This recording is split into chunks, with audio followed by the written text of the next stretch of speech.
La luz de la mañana se filtraba por la ventana de nuestra cocina como lo había hecho 1000 veces antes, pintándolo todo con ese suave brillo dorado que solía hacerme sentir segura. Solía. Ahora, mientras estoy aquí de pie sosteniendo el móvil de Carlos, con las manos temblando como hojas en otoño, me doy cuenta de que algunas mañanas lo cambian todo. Se suponía que iba a ser una mañana corriente. Lunes, 7:15 de la mañana. El café preparándose, los huevos crepitando en la sartén, el caos familiar de preparar a los gemelos de 8 años para el colegio. Carlos estaba en la ducha, tarareando una melodía que no lograba reconocer. Probablemente algo que había oído en la radio durante su carrera matutina. «Mamá, el móvil de papá está sonando». La voz de Daniel llegó desde el salón, seguida inmediatamente por el eco de Hugo. «Sí, suena súper fuerte». Me sequé las manos en el paño de cocina, el mismo azul con pequeños veleros que mi madre nos había regalado por Navidad hacía 3 años. Un detalle tan pequeño, pero ahora lo recuerdo con una claridad pasmosa. Es curioso cómo la mente se aferra a las cosas más extrañas cuando tu mundo está a punto de implosionar. «Ya voy, chicos», grité, caminando con mis zapatillas de estar por casa, esas de felpa rosa que Carlos me había comprado por mi cumpleaños, bromeando con que me hacían parecer un conejito sobre nuestro suelo de parqué. Me había besado en la nariz al decirlo, y yo me había reído, sintiéndome querida, un poco tonta y completa, y absolutamente enamorada. El teléfono estaba sobre la mesita de centro, vibrando contra la superficie de cristal con cada llamada. Un número desconocido. Dudé un instante. Carlos era muy suyo con su móvil, siempre lo tenía cerca, siempre respondía él mismo. Pero la ducha seguía abierta, y quienquiera que llamase parecía insistir. Lo cogí. «¿Diga?» Salió como un susurro que estoy segura de que la persona al otro lado no oyó. El silencio se alargó en la línea, roto solo por el leve sonido de alguien respirando. Entonces, suave como la seda y devastadora como un cuchillo en el corazón, llegaron las palabras que me atormentarían para siempre. «Cariño, has vuelto a olvidarte el anillo y el reloj». Mi sangre se convirtió en hielo en mis venas. La voz era dulce, íntima, dirigiéndose a alguien a quien claramente amaba, alguien que pensaba que era Carlos. Yo empecé a hablar para corregir el error, pero la voz continuó, ajena a mi conmoción. «Te quiero tanto. Nos vemos pronto». La línea se cortó. Me quedé allí, en nuestro salón, rodeada de pruebas de nuestra vida feliz. Fotos familiares en la repisa de la chimenea. Los dibujos de los niños pegados en la nevera con imanes de colores. Las gafas de leer de Carlos dobladas cuidadosamente en la mesita auxiliar, mientras todo mi mundo se salía de su eje. La voz. Dios mío, la voz. Conocía esa voz. La había oído en cada reunión familiar, cada cena de Navidad, cada celebración y cada crisis que había dado forma a mi vida. La había oído susurrar nanas a mis bebés, ofrecer consuelo durante el infarto de mi padre, compartir secretos en llamadas nocturnas cuando luchaba con la maternidad primeriza. Mis manos temblaban tan violentamente que casi se me cae el teléfono.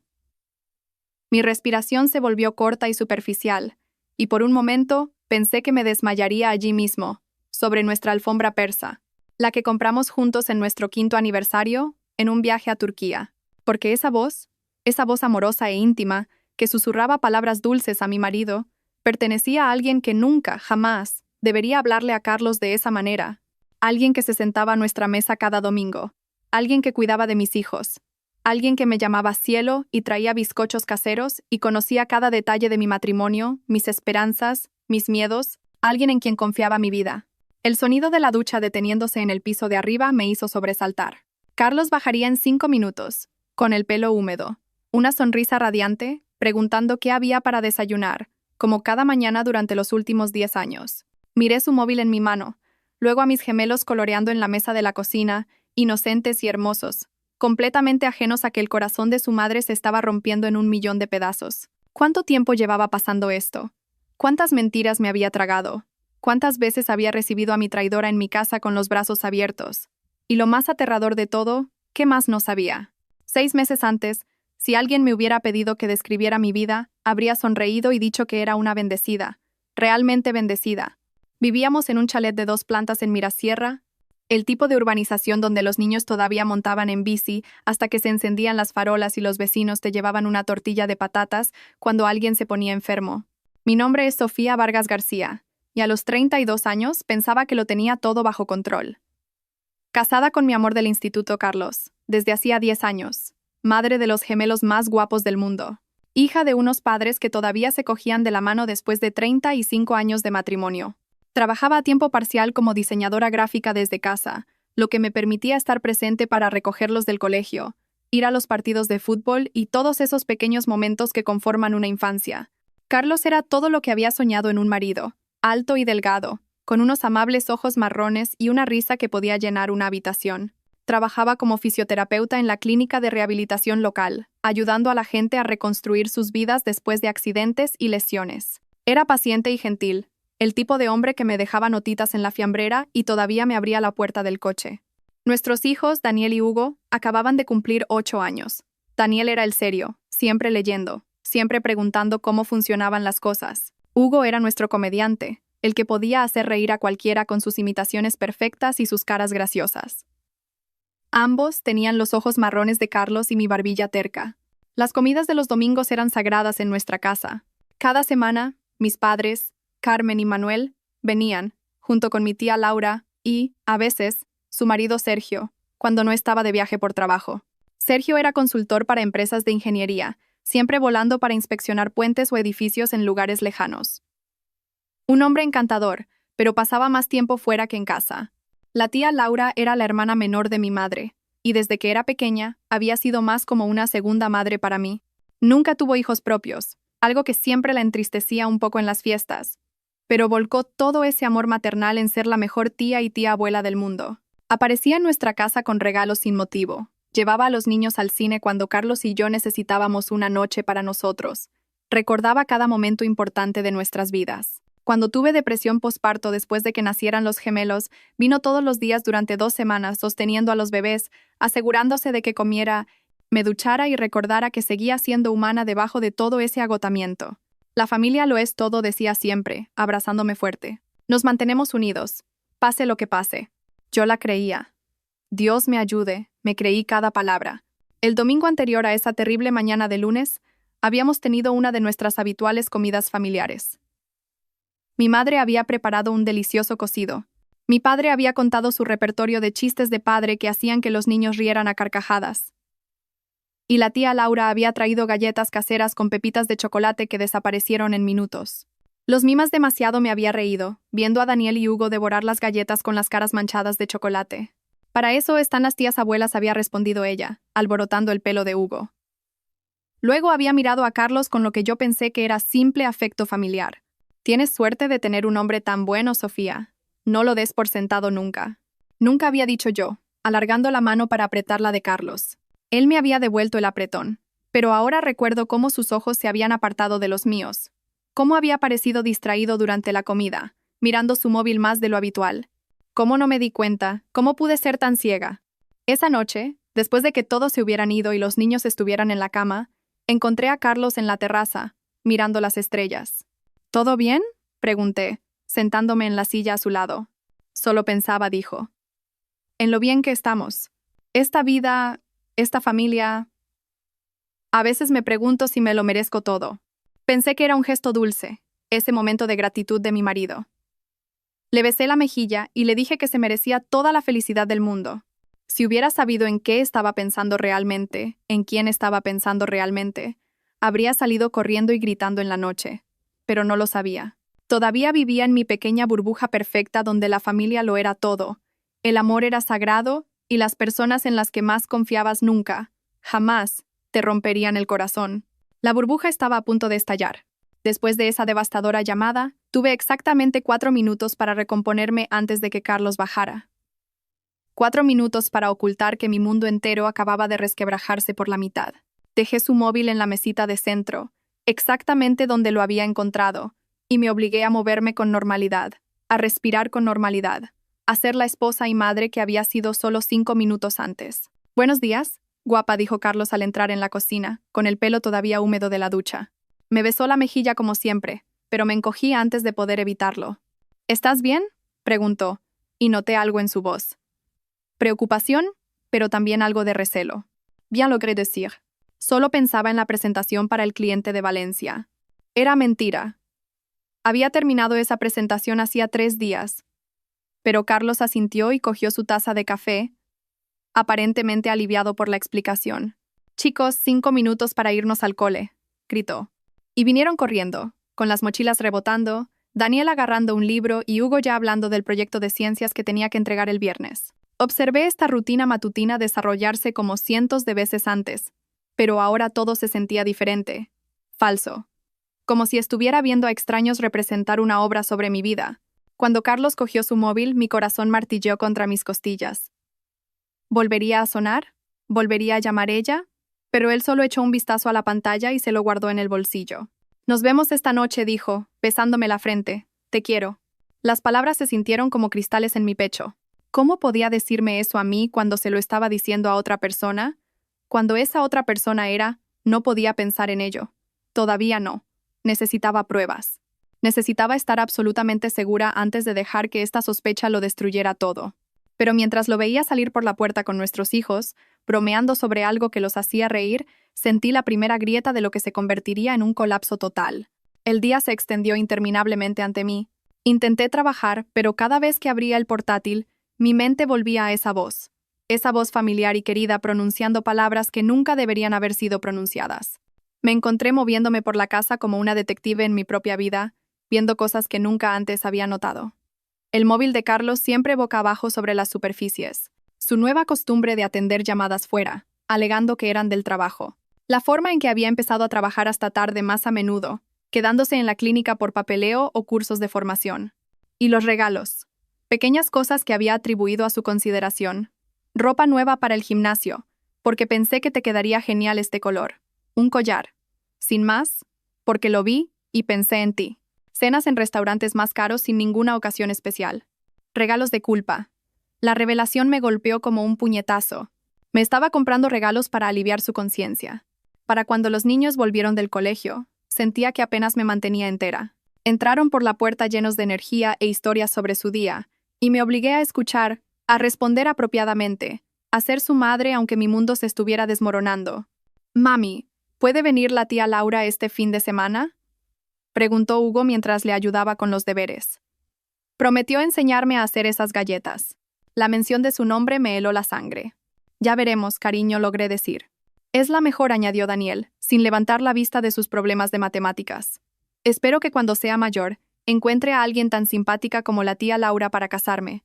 Tuve que excusarme para ir al baño, donde me senté en el borde de la bañera, y lloré tan silenciosamente como pude, todo mi cuerpo temblando por el esfuerzo de contenerme.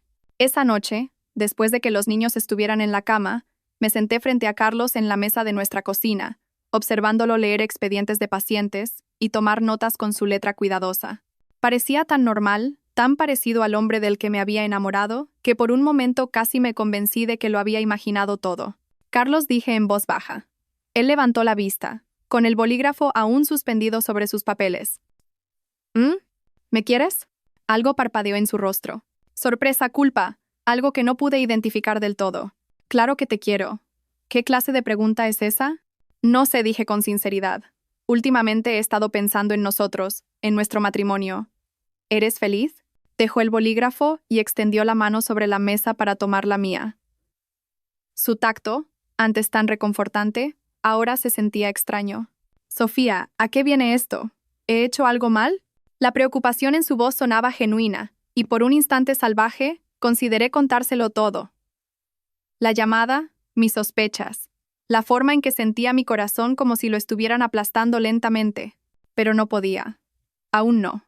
Porque si me equivocaba, si de alguna manera imposible me equivocaba, habría destruido nuestro matrimonio por nada.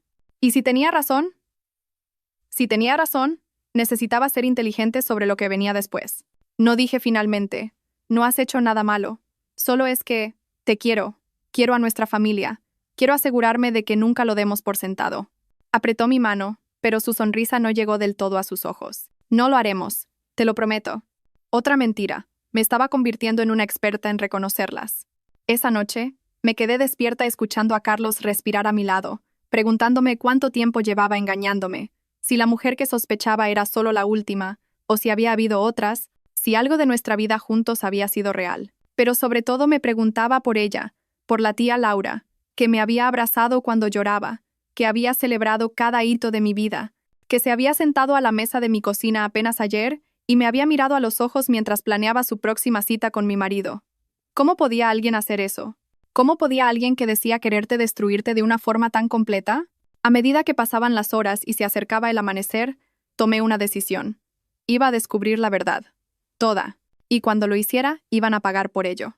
A la mañana siguiente, después de que Carlos se fuera a trabajar y los niños al colegio, me senté en mi casa vacía con una taza de café que se había enfriado hacía una hora, tratando de decidir por dónde empezar. Podía enfrentarme a él directamente, pero lo negaría. Podía enfrentarme a ella, pero sin pruebas. También lo negaría. Y si me equivocaba, Dios, y si de alguna manera me equivocaba, habría acusado a mi tía de acostarse con mi marido basándome en nada más que una llamada telefónica. Pero no me equivocaba. En lo más profundo de mis huesos, en ese lugar donde vive el instinto, sabía que no me equivocaba. Empecé con el portátil de Carlos. Siempre habíamos tenido las contraseñas del otro, una señal de confianza en nuestro matrimonio que ahora se sentía como una amarga ironía. Su ordenador contenía principalmente archivos de trabajo y fotos de los niños, pero noté que recientemente había borrado su historial de navegación. Eso era nuevo. Carlos no era particularmente hábil con la tecnología. Normalmente dejaba que se acumularan meses de datos de navegación sin pensarlo. Su correo electrónico también estaba limpio, sospechosamente limpio. No había mensajes personales de más de una semana. Nada que pareciera remotamente romántico o secreto, pero había una nueva carpeta que nunca había visto antes, etiquetada Certificación FT, Certificación de Fisioterapia. Estaba vacía. Mis manos temblaban mientras revisaba sus cuentas de redes sociales. Todo parecía normal. Fotos familiares, actualizaciones de trabajo, algún video gracioso ocasional. Pero cuando miré su historial de mensajes privados, se me encogió el corazón. Había conversaciones borradas, muchas. Los hilos de mensajes mostraban vacíos donde se habían eliminado intercambios completos. No era detective, pero tampoco era estúpida. La gente no borra conversaciones inocentes. Mi móvil vibró con un mensaje de texto y casi pegué un brinco. Era de la tía Laura. Hola cielo, estaba pensando en pasarme esta tarde con un poco de ese bizcocho de plátano que tanto te gusta. ¿Te vendría bien? Miré el mensaje, con el estómago revuelto. Quería venir a mi casa, sentarse en mi cocina, sonreírme y preguntarme por mi día. Todo mientras mantenía una aventura con mi marido. Respondí: la verdad es que no me encuentro muy bien hoy. Lo dejamos para otro día. Su respuesta fue inmediata. Oh, no. ¿Qué te pasa? ¿Necesitas que recoja a los niños del colegio? Incluso ahora, incluso sabiendo lo que sabía, seguía interpretando el papel de la tía cariñosa. Era casi impresionante. De una manera enfermiza. Solo estoy cansada. Estaré bien. Cuídate mucho, cariño. Te quiero. La palabra quiero me dio ganas de lanzar el móvil contra la pared. Pasé el resto de la mañana revisando todo lo que se me ocurrió. Extractos de la tarjeta de crédito, registros telefónicos, cualquier cosa que pudiera darme una pista sobre lo que había estado sucediendo bajo mis narices. Los registros telefónicos fueron reveladores. Durante los últimos 6 meses, había habido docenas de llamadas y mensajes entre el número de Carlos y uno que reconocí como el de la tía Laura. Muchos de ellos eran durante horas de trabajo, cuando yo habría asumido que estaba con pacientes. Algunos eran tarde por la noche. Después de que yo me hubiera acostado, lo imprimí todo, con las manos firmes ahora que tenía una tarea en la que concentrarme. Pruebas. Estaba construyendo un caso como si me preparara para un juicio. Los extractos de la tarjeta de crédito también mostraron algo interesante. Cargos en restaurantes a los que nunca había ido, siempre para 2 personas. Una floristería que no reconocía. La compra en una joyería hacía 2 meses. La misma semana que me había regalado ese collar, sin más. Nos compraba regalos a las 2. La idea me revolvió el estómago. Cuando los niños llegaron a casa del colegio, intenté actuar con normalidad, pero Daniel, tan perspicaz como siempre, notó que algo iba mal. Mamá, tienes los ojos rojos. ¿Estás enferma? Solo es alergia, cariño, mentí, atrayéndolo hacia mí para darle un abrazo. Olía a tiza, a patio de recreo y a inocencia, y lo abracé un poco más fuerte de lo normal. ¿Podemos llamar a la tía Laura?, preguntó Hugo. Quiero contarle el cuento que he escrito en clase de lengua. La forma natural en que la querían, en que confiaban en ella, lo empeoraba todo. No solo me estaba traicionando a mí, también los estaba traicionando a ellos. La adoraban, y ella estaba ayudando a destruir su familia. Quizá más tarde dije. Ahora, vamos a centrarnos en los deberes. Esa noche, Carlos llegó a casa con flores. Margaritas del supermercado, pero flores al fin y al cabo. Otro regalo de culpa. ¿A qué se debe la ocasión?, pregunté. aunque ya lo sabía. Ninguna ocasión. Solo quería recordarle a mi preciosa esposa que la quiero. La actuación se estaba volviendo agotadora para los dos, sospechaba. Cenamos como una familia normal. Ayudamos a los niños con los deberes como padres normales. Vimos la televisión juntos como una pareja normal. Pero por debajo de todo, sentía que me ahogaba en mentiras. Después de que los niños se durmieran, me excusé para darme un baño. En lugar de eso, me senté en el suelo del baño y llamé a la única persona en la que podía confiar con este desastre. Papá, soy yo. Necesito hablar contigo de algo. ¿Puedes venir mañana mientras Carlos está en el trabajo? Manuel Vargas había sido mi roca toda mi vida. Si alguien podía ayudarme a averiguar qué hacer a continuación, era él. Claro, cariño, dijo. Y pude oír la preocupación en su voz. ¿Está todo bien?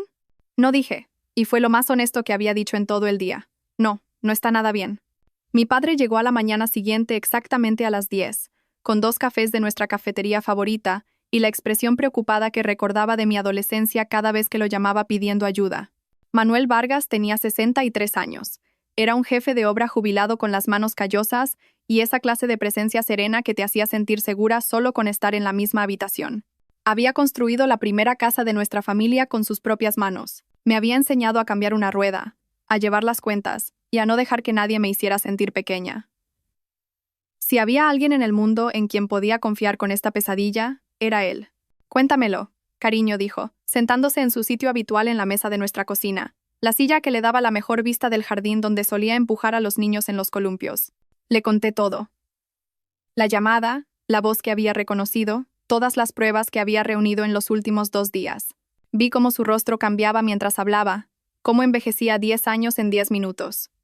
Cuando terminé, se quedó en silencio un largo momento, mirando su taza de café como si pudiera contener respuestas. ¿Estás segura de que era su voz? Preguntó finalmente. Segurísima. Asintió lentamente.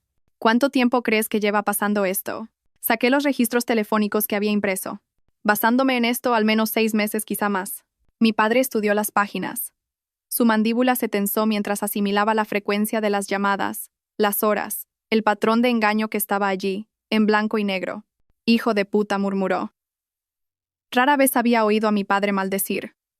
Lo siento, Sofía. No debería haber dicho eso. No pasa nada, papá. Yo he estado pensando cosas peores. Me miró, y vi algo feroz y protector en sus ojos que me recordó por qué siempre me había sentido tan segura siendo su hija.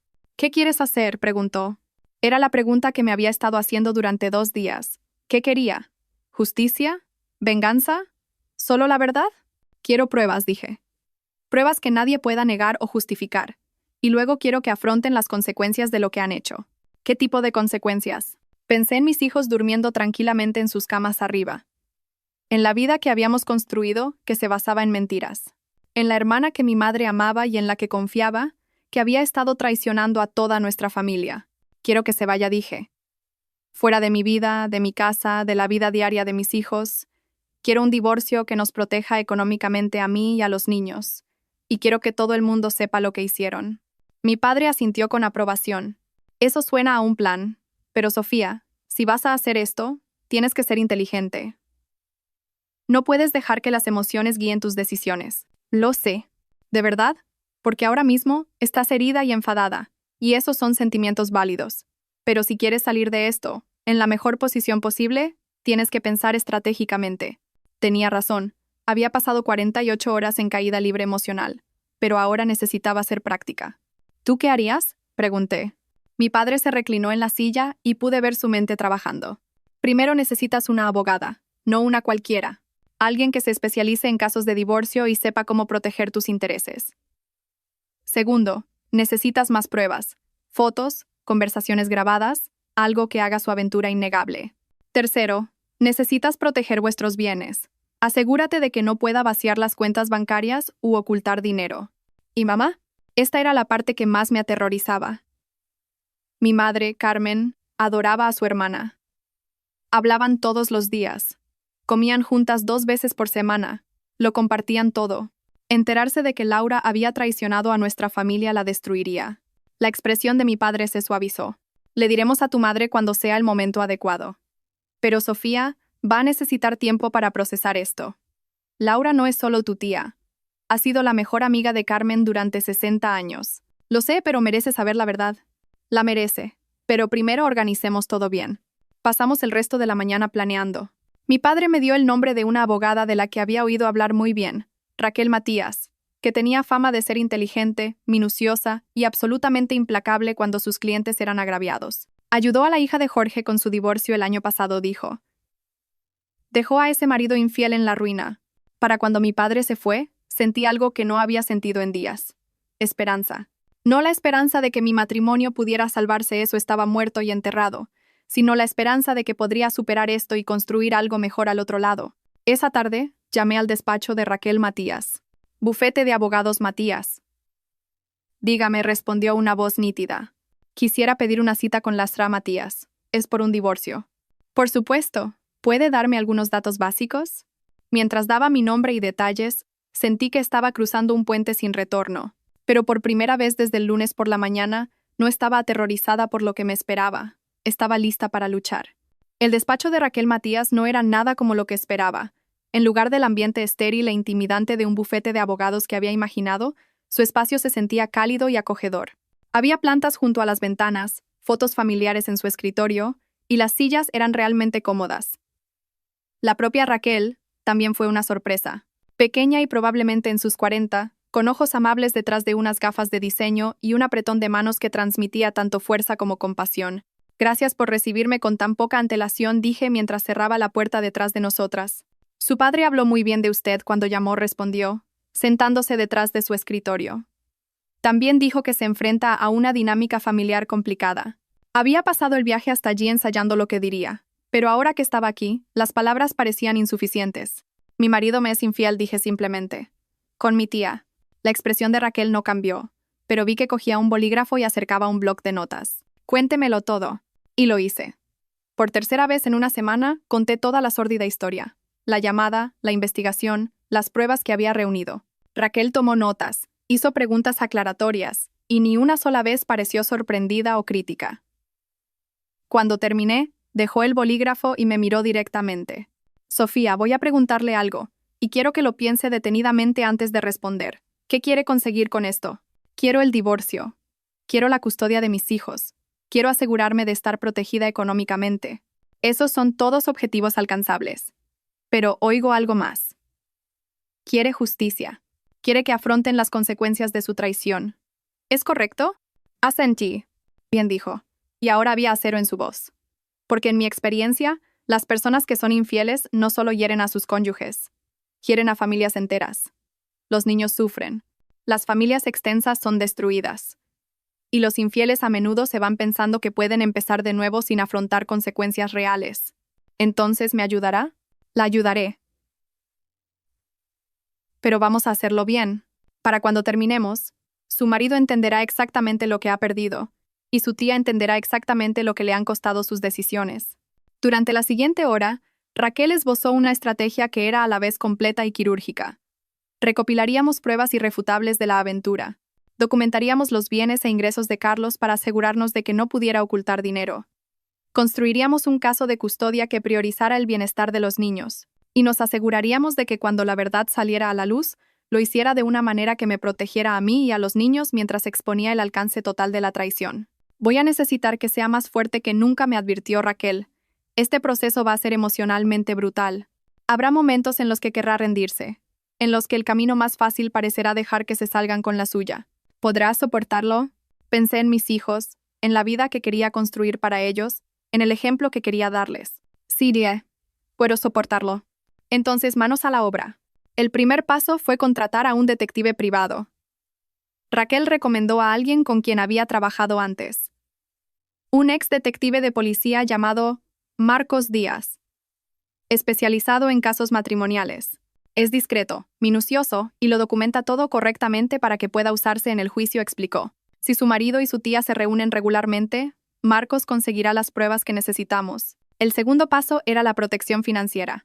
Monitorizaríamos todas las cuentas bancarias y tarjetas de crédito en busca de actividad inusual. Empezaría a documentar los gastos del hogar y las necesidades de los niños, y recopilaría discretamente información sobre los ingresos, beneficios y cualquier otro activo de Carlos. No cambie su comportamiento en casa, aconsejó Raquel. Actúe como si todo fuera normal. El elemento sorpresa es nuestra mayor ventaja en este momento. Al salir de su despacho, sentí como si llevara un arma secreta. Por primera vez desde que comenzó esta pesadilla, no solo estaba reaccionando a lo que me estaba sucediendo. Estaba tomando el control. Esa noche, preparé la cena favorita de Carlos y le pregunté por su día como si nada hubiera cambiado. Ayudé a los niños con los deberes y escuché sus charlas sobre el colegio y los amigos. Incluso me reí del chiste tonto de Hugo sobre un pollo que cruzaba la carretera. Pero por dentro, contaba los días hasta que pudiera dejar de fingir. 3 días después, Marcos Díaz llamó con su primer informe. He estado siguiendo a su marido durante 72 horas, dijo con su tono profesional. Ayer a las 14:30, se reunió con una mujer que coincide con la descripción de su tía en el Hotel Mirasierra. Estuvieron 2 horas. Tengo fotografías. Se me cayó el alma a los pies, aunque era exactamente lo que esperaba oír. ¿Estás seguro de que es ella? Basándome en las fotos que me proporcionó, sí, estoy seguro. ¿Y ahora qué? Continuaré la vigilancia una semana más para establecer un patrón. Entonces tendremos todo lo que necesitamos. Cuando colgué me senté en mi coche en el aparcamiento del supermercado y lloré. No porque estuviera sorprendida, sabía que esto iba a pasar, sino porque lo hacía todo real, definitivo e irreversible. Mi matrimonio se había acabado. Mi familia estaba rota. Y pronto, todo el mundo lo sabría. Pero me aseguraría de que cuando el polvo se asentara, mis hijos y yo estaríamos bien, incluso si eso significaba quemarlo todo hasta los cimientos. Las fotografías llegaron en un sobre manila que parecía pesar 1 tonelada. Marcos había incluido una nota. Siento que tenga que ver esto, pero pidió pruebas irrefutables. Esto debería ser suficiente para sus propósitos. Esperé hasta que los niños estuvieran en el colegio y Carlos en el trabajo antes de abrirlo. Ni siquiera prepararme lo hizo más fácil. Allí estaban, en nítidas fotos a color que no dejaban lugar a dudas ni a malas interpretaciones. Carlos y la tía Laura entrando juntos en el Hotel Mirasierra, ella con la mano en su brazo, él mirando a su alrededor con nerviosismo antes de entrar. Otra foto de ellos en el restaurante del hotel, inclinados sobre la mesa el uno hacia el otro como amantes. La peor los mostraba en el aparcamiento del hotel después. Se estaban abrazando, y ella extendía la mano para tocarle la cara en un gesto tan íntimo que me dolió físicamente el pecho. Parecían personas que llevaban años juntas, cómodas y familiarizadas con los cuerpos del otro. Dejé las fotos a un lado y cogí el informe escrito de Marcos. Los hechos estaban expuestos con detalle clínico. El sujeto se reunió con la mujer en el hotel el martes, jueves y sábado del periodo de vigilancia. Duración media de los encuentros, 2.5 horas. Se observó contacto físico íntimo consistente con una relación romántica. La matrícula del coche de la mujer se confirmó como registrada a nombre de Laura García, su tía. Los registros del hotel muestran una habitación registrada bajo un nombre falso, pero pagada con la tarjeta de crédito del sujeto. Un nombre falso. Habían sido cuidadosos en algunas cosas, pero chapuceros en otras. Carlos había pagado su aventura con nuestra tarjeta de crédito conjunta. Dinero que debería haber ido al futuro de nuestros hijos, a nuestra hipoteca, a nuestra vida juntos. Mi móvil vibró con un mensaje de la mujer cuyo rostro ahora estaba grabado en mi memoria de la peor manera posible. Hola cielo. Los niños se dejaron las botas de fútbol en mi casa el fin de pasado. ¿Te las acerco o quieres pasar a recogerlas? Miré el mensaje, recordando el sábado pasado. Carlos había llevado a los niños a casa de la tía Laura para lo que dijo que era una barbacoa familiar. Solo los chicos, había dicho, para darte un respiro y que tengas tiempo para ti. Excepto que ahora sabía que mientras mis hijos jugaban en su jardín, su padre estaba planeando su próxima cita en un hotel con su tía abuela. El nivel de engaño era asombroso. Respondí, las recojo esta tarde. Oh, necesitaba verla. Mirarla a los ojos ahora que sabía lo que era. Aún no estaba lista para enfrentarme a ella. Raquel había sido muy clara sobre no revelar nuestras cartas, pero necesitaba ver si podía detectar alguna culpa, algún remordimiento, alguna señal de la mujer que creía conocer. La casa de Laura era un chalet adosado impecable en un barrio más antiguo, el tipo de lugar donde había vivido desde que se casó con Sergio hace 25 años. Había pasado innumerables horas aquí a lo largo de los años, fiestas familiares, cumpleaños, tardes tranquilas en las que cuidaba de los niños para que Carlos y yo pudiéramos tener una cita. Abrió la puerta con su habitual sonrisa radiante. Por un momento, al ver su rostro familiar, casi me convencí de que lo había imaginado todo. «Sofía, entra, entra», dijo, haciéndose a un lado para dejarme pasar al salón donde me había sentado 1000 veces antes. «Acabo de hacerte helado. ¿Quieres un poco?» Claro, logré decir. siguiéndola a la cocina. Todo parecía exactamente igual. La colección de gallos de cerámica en el alféizar de la ventana. El tapiz de punto de cruz que decía, bendice este hogar. La nevera cubierta de fotos de nuestra familia. Fotos de Carlos y yo, el día de nuestra boda. Fotos de los niños de bebés. Fotos de todos nosotros juntos en Navidad, Semana Santa, cumpleaños. Había estado planeando destruir todo esto mientras se rodeaba de recordatorios de lo que estaba destruyendo. Pareces cansada, cariño, dijo, sirviéndote en vasos decorados con pequeños girasoles. ¿Todo bien? La preocupación en su voz sonaba tan genuina. Si no supiera la verdad, habría creído que realmente se preocupaba por mi bienestar. Solo ocupada con el trabajo, dije, aceptando el vaso. Ya sabes cómo es. Claro que sí. A veces pienso que trabajas demasiado. Deberías tomarte más tiempo para ti. Se sentó en la silla frente a mí. La misma silla donde me había abrazado cuando lloré por mi aborto espontáneo hacía 3 años. Quizá planear una pequeña escapada con Carlos.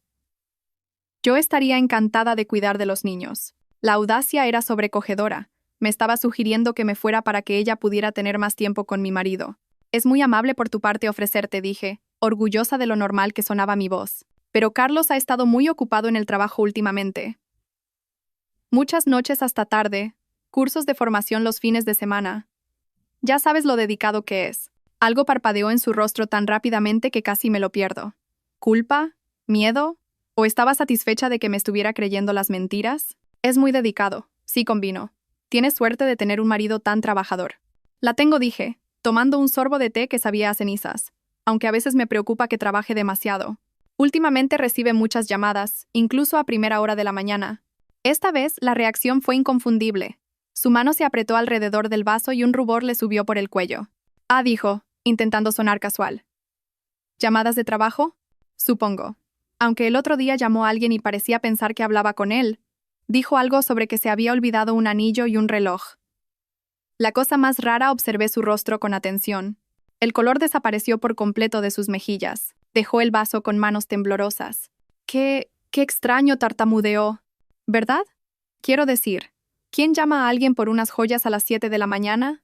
Debió de ser un número equivocado. Debió de serlo, susurró. Nos quedamos en silencio un momento.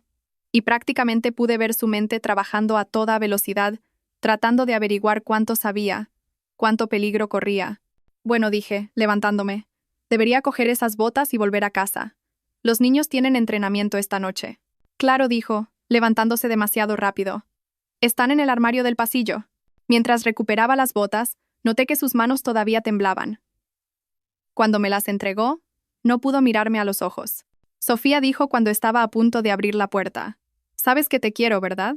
A ti, a los niños y a Carlos. Sois muy importantes para mí. Las palabras me golpearon como un puñetazo. Incluso ahora, atrapada en su red de mentiras, todavía intentaba manipularme con declaraciones de amor. Lo sé, dije. La familia lo es todo, ¿verdad? Eso es lo que siempre dices. Sí, dijo, con alivio inundando su voz. La familia lo es todo. Conduje a casa con las botas de los niños en el asiento del copiloto y una rabia ardiente en el pecho. Me había mirado a los ojos y había mentido. Había usado mis propias palabras sobre la familia en mi contra mientras destruía activamente la mía. Pero ahora tenía miedo. Lo había visto en su rostro, en sus manos temblorosas, en la forma en que no podía mantener el contacto visual. Sabía que sospechaba algo, aunque no supiera cuánto. Esa tarde llamé a Raquel. Creo que sabe que estoy sobre ellos, dije, describiendo el encuentro de la tarde. Bien, dijo Raquel. Déjela que se preocupe. La gente culpable comete errores cuando está nerviosa. Pero Sofía, ahora tiene que tener mucho más cuidado. Si le cuenta a su marido su conversación, él podría empezar a sospechar. ¿Qué debo hacer? Actúe con normalidad, no cambie su rutina, y haga lo que haga, no se enfrente a ninguno de los dos directamente. Estamos casi listos para actuar, pero necesitamos un poco más de tiempo. Esa noche, Carlos llegó a casa con comida china para llevar y una sonrisa de disculpa. Siento llegar tarde, dijo, besándome la mejilla. Un día de locos en la clínica. No te preocupes, dije, ayudándole a sacar los envases.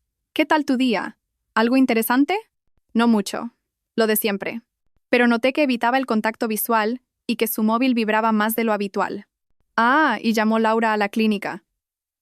Dijo que habló contigo hoy y que parecías estresada. Está preocupada por ti. Ahí estaba, Lo había llamado inmediatamente después de que me fuera, probablemente en pánico por lo que yo pudiera saber. Qué amable por su parte, dije. Sí, pasea por las botas de los niños. Charlamos unos minutos. Dijo que le preguntaste por mi horario de trabajo, por las llamadas. Mi corazón martilleó, pero mantuve la voz firme. Ah, ¿sí? No me acuerdo. He estado tan despistada últimamente con el proyecto de Valencia. Estudió mi rostro por un momento. Luego pareció relajarse. Bueno, solo se preocupa por ti, por todos nosotros. Siempre lo ha hecho, asentí. Pero mientras nos sentábamos a cenar con los niños, noté que Carlos miraba su móvil constantemente. Y cuando vibró durante la historia de Hugo sobre su proyecto de ciencias, vi el nombre en la pantalla antes de que lo pusiera rápidamente boca abajo. Laura. Estaban en modo de control de daños total, intentando averiguar cuánto sabía y qué hacer al respecto. Pero llegaban demasiado tarde. Mañana, Marcos entregaría su informe final. La semana que viene, Raquel presentaría los papeles del divorcio. Y pronto, muy pronto, su secreto dejaría de serlo. Sonreí a mi familia alrededor de la mesa. Mis hijos inocentes charlando sobre su día. Mi marido mentiroso fingiendo escuchar mientras le enviaba mensajes a su amante por debajo de la mesa. Que entraran en pánico. Que se desesperaran. Que se preguntaran qué sabía y cuándo caería la guillotina. Porque cuando lo hiciera, iba a destruir todo aquello con lo que pensaban que podían salirse con la suya. El informe final de vigilancia de Marcos llegó un viernes por la mañana, y era aún más condenatorio de lo que esperaba. Durante 2 semanas documentó 7 encuentros entre Carlos y Laura. Hoteles, restaurantes, incluso un viaje de fin de semana a una casa rural a 2 horas de distancia. Un viaje que coincidió con el supuesto congreso de fisioterapia de Carlos. Pero la prueba más devastadora fue la grabación de audio. Pude colocar un dispositivo de escucha en el coche de su marido, explicó Marcos durante nuestra llamada. Es completamente legal ya que están casados y es un bien de propiedad conjunta. Lo que capturé ayer puede ser difícil de escuchar, pero proporciona una prueba definitiva de la aventura. Mis manos temblaban mientras le daba al play al archivo de audio que me había enviado. La voz de Carlos se oía claramente. Está empezando a sospechar. La forma en que me miró cuando llegué a casa ayer. Y Laura dijo que le hizo preguntas raras sobre llamadas. Luego la voz de ella, esa voz familiar que me había cantado nanas y me había consolado en mis penas. Quizá deberíamos enfriar las cosas un tiempo. Solo hasta que todo se calme. No, la voz de Carlos era firme, casi enfadada. No voy a renunciar a ti. No ahora. Te quiero, Laura. Nunca he sentido esto por nadie, ni siquiera por Sofía. Las palabras me golpearon como un puñetazo. Ni siquiera Sofía, su esposa durante 10 años, la madre de sus hijos, significaba menos para él que su aventura con mi tía. Pero, ¿y si se entera? La voz de Laura sonaba preocupada. ¿Y si se lo cuenta a Carmen o a los niños? No puedo perder a mi familia, Carlos. No los perderás. E incluso si Sofía sospecha algo, no tiene pruebas. No es del tipo que manda su vida al garete por meras sospechas. Ambos se equivocaban en eso. Es que a veces me siento tan culpable, continuó Laura. Confía en mí ciegamente. Me cuenta todo sobre vuestro matrimonio, sobre sus miedos y esperanzas. Y yo me siento ahí, la escucho y finjo que me importa mientras estoy. ¿Mientras estás qué? ¿Mientras por fin eres feliz? ¿Mientras por fin estás con alguien que te valora como Sergio nunca lo ha hecho? Así que esa era parte de la historia. Su matrimonio con Sergio había estado en crisis y había decidido que mi marido era la solución. No es tan simple, dijo ella. Sofía es como una hija para mí. La he querido desde que nació. Entonces, ¿por qué estás haciendo esto?, preguntó Carlos. Y por un momento, sonó genuinamente curioso. Hubo una larga pausa antes de que ella respondiera. Porque te quiero más a ti. Detuve la grabación y corrí al baño, donde vomité violentamente. Cuando terminé, me senté en el suelo del baño, y lloré hasta que no me quedaron lágrimas. Lo quería más a él de lo que me quería a mí, más de lo que quería a mis hijos, más de lo que quería a la familia que la había acogido, confiado en ella, y la había hecho parte de cada momento importante de nuestras vidas. Mi teléfono sonó. Era Raquel. ¿Ha escuchado la grabación?, preguntó. Sí. Lo siento. Sé lo difícil que debe haber sido. Pero Sofía, esto es exactamente lo que necesitábamos. Con esta prueba podemos proceder con confianza. ¿Cuándo? El lunes. Presentaré los papeles del divorcio a primera hora del lunes. Pero hay algo más que tenemos que discutir. ¿Quiere decírselo a sus padres antes de que esto se haga público? Había estado temiendo esta conversación. Mi madre iba a quedar devastada. No solo por el fin de mi matrimonio, sino por la traición de su hermana. Destruiría su fe en la familia, en la confianza, en todo lo que había creído sobre las personas que más amaba. Mi padre ya lo sabe. Se lo diré a mi madre este fin de semana, dije. ¿Se merece oírlo de mí? Bien. Y Sofía va a superar esto. Es más fuerte de lo que cree. Ese fin de semana, organicé que los niños durmieran en casa de un amigo. Luego les pedí a mis padres que vinieran a cenar, diciendo que tenía algo importante que discutir. Llegaron a las 6, mi madre con una empanada y mi padre con vino, ambos charlando sobre su semana y preguntando por los niños. Parecían tan felices, aunque mi padre me miraba con algo parecido a la lástima. Cenamos, charlamos de cosas triviales y memoricé el rostro de mi madre antes de destruir su paz para siempre. No quería que mi madre supiera que su marido lo sabía y le había ocultado un secreto, así que decidí hacerlo parecer como si los dos se estuvieran enterando por primera vez. Mamá, papá, dije cuando terminamos de comer. Necesito deciros algo y va a ser muy difícil de oír. El cambio en sus expresiones fue inmediato. Mi madre buscó la mano de mi padre sobre la mesa. ¿Qué pasa, Sofía?, preguntó mi madre. Carlos me es infiel, dije simplemente. El lunes presento la demanda de divorcio. Mi madre ahogó un grito, llevándose la mano a la boca. El rostro de mi padre se ensombreció de ira. ¿Estás segura?, preguntó mi madre. Quizá ha habido un malentendido. Estoy segura, mamá. Tengo pruebas, fotos, grabaciones, todo. ¿Quién?, preguntó mi madre, su voz mortalmente tranquila. ¿Con quién te es infiel? Este era el momento que más había temido. Miré a mi madre, su rostro confiado y sus ojos amables, y me preparé para romperle el corazón. Con la tía Laura. El silencio que siguió fue ensordecedor. El rostro de mi madre se quedó completamente blanco, y por un momento pensé que podría desmayarse. No susurró. No, eso no es posible. Laura nunca... Ella te quiere. Quiere a nuestra familia. Sé que es difícil de creer. Te equivocas. Mi madre se levantó bruscamente, su silla raspando el suelo. Tienes que estar equivocada. Laura es mi hermana. Ha sido mi mejor amiga. Nunca te haría esto a ti, a nosotros. Mi padre intentó cogerle la mano, pero ella se apartó. Carmen, siéntate, dijo él suavemente. Deja que Sofía se explique. No hay nada que explicar porque no es verdad. La voz de mi madre se estaba elevando, volviéndose histérica. Conozco a mi hermana. Conozco su corazón. Moriría antes de hacerle daño a Sofía. Saqué mi móvil y puse una parte de la grabación.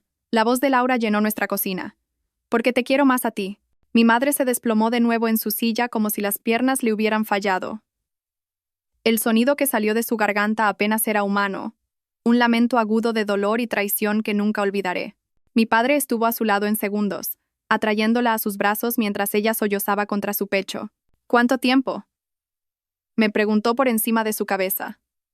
Entonces supe que me había entendido y que estaba actuando como si se enterara por primera vez.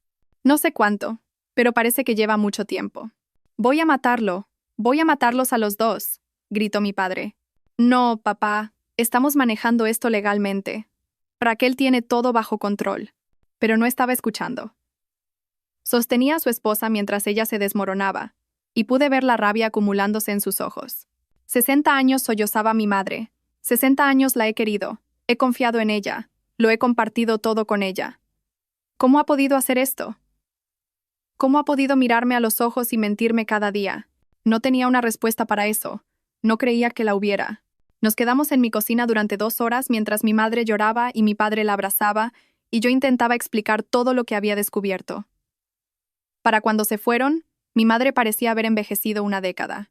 ¿Qué necesitas de nosotros?, preguntó mi padre en la puerta. Solo que estéis ahí para los niños cuando todo esto salga a la luz. Van a necesitar a sus abuelos. Siempre dijo, abrazándome fuerte. Estamos orgullosos de ti, Sofía. Por ser fuerte, por proteger a tus hijos, por no dejar que se salgan con la suya. Después de que se fueran, me senté sola en mi casa y me preparé para la guerra que comenzaría el lunes. Carlos y Laura no tenían ni idea de lo que se les venía encima. Pensaban que estaban a salvo, que yo era demasiado confiada e ingenua para descubrir su traición.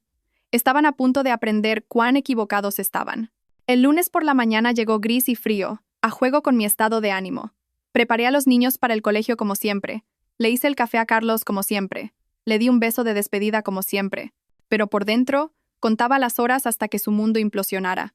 A las 9 en punto, Raquel presentó la demanda de divorcio. A las 10, un oficial de justicia estaría esperando en la clínica de Carlos. Para el mediodía, todo el mundo sabría que nuestro matrimonio perfecto se había acabado. Estaba en mi ordenador fingiendo trabajar en un proyecto de un cliente cuando mi teléfono sonó a las 10:47. Sofía. La voz de Carlos era temblorosa, confundida. Alguien acaba de entregarme los papeles del divorcio. Esto tiene que ser un error. No es un error, dije con calma. El silencio se alargó entre nosotros, roto solo por el sonido de su respiración. Lo sabes, dijo finalmente. No era una pregunta. Lo sé todo, Carlos. Los hoteles, las llamadas, las mentiras, todo. Sofía, por favor, déjame explicarte. No hay nada que explicar. Oí la grabación tuya y de Laura en tu coche. Vi las fotos vuestras juntos. Sé lo de los cargos de la tarjeta de crédito y los nombres falsos y los viajes de fin de semana. Otro largo silencio. ¿Qué? Eso es imposible. Pues para tu información, lo sé desde hace el tiempo suficiente para protegerme a mí y a nuestros hijos. El tiempo suficiente para asegurarme de que no puedas ocultar bienes ni presentar esto como algo que no es. Los niños estarán bien. Estarán mejor sin un padre que le miente a su madre y destruye su familia por sus propios deseos egoístas. No puedes apartarme de mis hijos. No te estoy apartando de ellos. Pero tampoco voy a fingir que esto no ha pasado por su bien. Se merecen saber la verdad sobre quién es realmente su padre. Podía oírlo llorar ahora. Y una parte de mí, una parte muy pequeña, sintió pena por él. Pero sobre todo, no sentí más que una fría satisfacción. Por favor, susurró. ¿Podemos hablar de esto? ¿Podemos intentar arreglarlo? ¿Arreglarlo? Me reí, y sonó duro incluso para mis propios oídos. Carlos. Le dijiste a tu amante que nunca me habías querido como la quieres a ella. Dijiste que yo no era del tipo que manda su vida al garete por meras sospechas. Planeabas seguir mintiéndome indefinidamente mientras te enrollabas con mi tía. ¿Qué hay exactamente que arreglar? Cometí un error. Tomaste una decisión. Cada día, durante meses, elegiste traicionarme a mí y a nuestros hijos. Ahora te toca vivir con las consecuencias. Colgué antes de que pudiera decir nada más.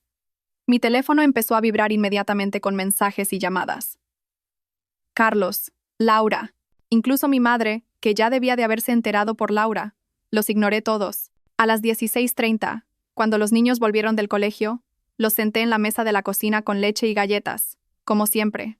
Chicos, necesito deciros algo importante, dije, tomando sus pequeñas manos entre las mías. Papá y yo nos vamos a divorciar.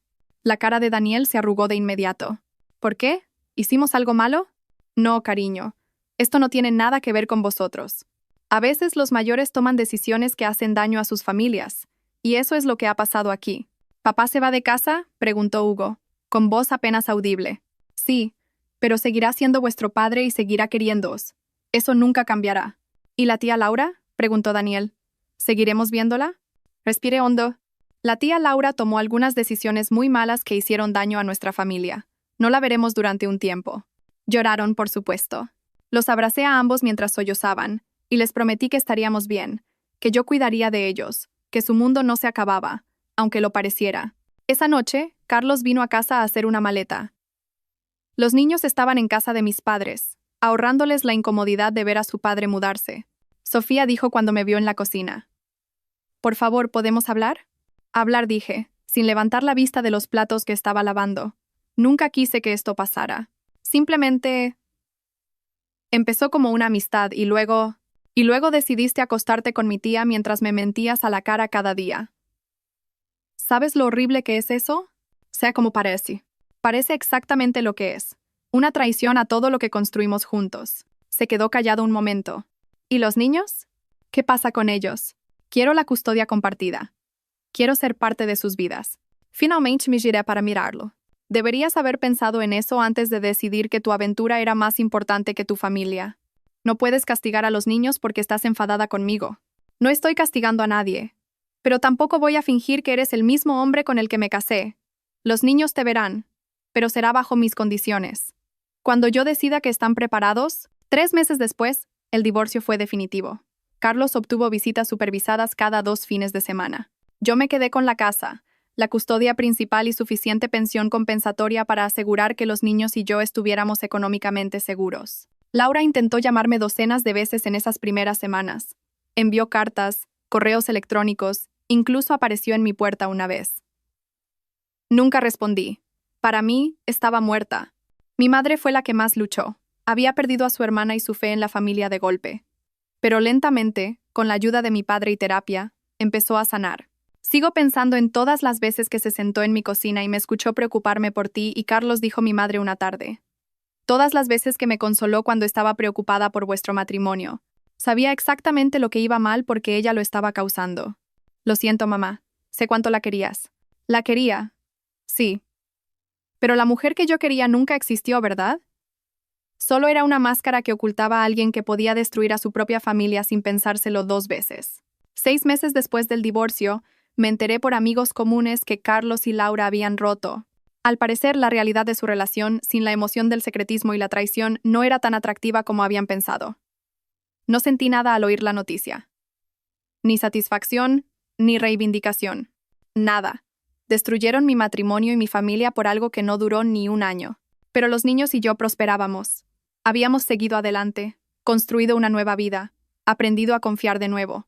Daniel y Hugo eran resilientes, como lo son los niños, adaptándose a su nueva normalidad con la ayuda de terapia y el apoyo inquebrantable de mis padres. En cuanto a mí, era más fuerte de lo que nunca había imaginado. Me había enfrentado a la peor traición posible y había sobrevivido. Había protegido a mis hijos y construido una vida mejor para todos nosotros. Y había aprendido que a veces, las personas que dicen quererte más son las capaces de herirte más profundamente. Pero también había aprendido que era lo suficientemente fuerte como para sobrevivir a cualquier cosa, incluso a la destrucción de todo lo que creía saber sobre el amor y la familia. La mujer que respondió a esa llamada en esa terrible mañana de lunes se había ido. En su lugar había alguien más dura, más sabia, e infinitamente más cuidadosa con quien confiaba. Pero también alguien que sabía, sin lugar a dudas, que podía manejar cualquier cosa que la vida le lanzara a continuación. 2 años después, estaba en mi cocina preparando el desayuno para los niños, la luz del sol entrando por la misma ventana donde había comenzado esta pesadilla. Pero todo lo demás había cambiado. La casa se sentía más ligera ahora, libre del peso de las mentiras y el engaño. Los niños eran felices y sanos, prosperando en su nueva realidad. Veían a Carlos cada 2 fines de semana, y aunque esas visitas a veces eran difíciles, estaban aprendiendo a navegar su relación con su padre en sus propios términos. Mi teléfono sonó, un sonido que ya no me llenaba de pavor. Hola. Mami, soy Daniel, la voz de mi hijo, llamando desde casa de su amigo donde había pasado la noche. ¿Puede venir Álvaro a comer? Claro, cariño. Haré sándwiches de queso a la plancha. Gracias, mamá. Te quiero. Y yo a ti. Colgué y sonreí. Una conversación tan simple, pero representaba todo por lo que había luchado. Un hogar en paz donde mis hijos se sentían seguros y queridos, donde las llamadas telefónicas traían alegría en lugar de devastación. Sonó el timbre y abrí para encontrar a un repartidor con un ramo de flores. ¿Sofía Vargas?, preguntó. Soy yo. Cogí las flores, curiosa. La tarjeta decía, gracias por enseñarme lo que es la verdadera fortaleza. Una clienta agradecida, Ana. Ana era una mujer que había conocido en la sala de espera de Raquel hacía 6 meses, pasando por su propio divorcio. Había compartido mi historia con ella, ofreciéndole apoyo y ánimo. Al parecer había ayudado. Mientras colocaba las flores en un jarrón, reflexioné sobre cuánto había cambiado mi vida. Había iniciado un grupo de apoyo para mujeres que pasaban por divorcios, especialmente aquellas que lidiaban con la traición de miembros de la familia. Descubrí una fortaleza que nunca supe que tenía, y la estaba usando para ayudar a otras a encontrar la suya. Los niños entraron por la puerta, llenos de energía y planes de fin de semana, y me di cuenta de algo profundo. Era feliz, genuina, profundamente feliz, de una manera que no lo había sido incluso antes de descubrir la aventura, porque esta felicidad era mía, construida por mí, para mí y mis hijos. No dependía de las decisiones, mentiras o traiciones de nadie más. Había respondido a una llamada que destruyó mi mundo, pero al final me había dado algo mejor. El conocimiento de que era lo suficientemente fuerte como para reconstruir desde las cenizas y crear algo hermoso.